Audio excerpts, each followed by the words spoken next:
Alassane Camara avait un rêve simple et puissant. Il voulait représenter son pays, la Guinée, au handball. Il vivait à Kamsar, une petite sous-préfecture où les opportunités étaient les rares. Mais Alassane avait un don. Son talent sautait aux yeux. Il driblait avec une vitesse étonnante. Ses tirs étaient précis et puissants. Le handball était sa passion, son échappatoire. Pour réaliser son rêve, Alassane devait se rendre à Conakry. La capitale, loin de sa campagne natale, abritait l'équipe nationale. Il avait entendu des histoires de jeunes talents repérés, propulsés sur la scène internationale. Alassane économisait chaque sou. Il s'entraînait sans relâche. Le jour du départ arriva enfin. Un mélange d'excitation et de la réussite l'envahissait. Conakry était immense, intimidante. Alassane se présenta à la fédération de handball. Il voulait montrer son talent, sa détermination. L'accueil fut glacial, on lui rit au nez. Son manque de relations, son origine modeste, tout jouait contre lui. La fédération, minée par le favoritisme et la corruption, ne lui laissait aucune chance. Alassane repartit, le cœur lourd.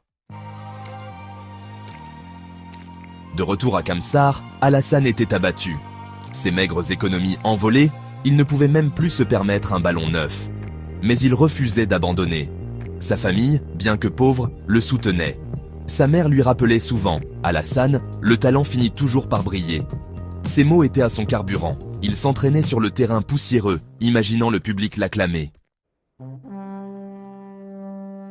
Un jour, une opportunité se présenta. Son père l'appelait. Il fut venir à Conakry, mais son père voulait l'écrire dans l'armée guinéenne.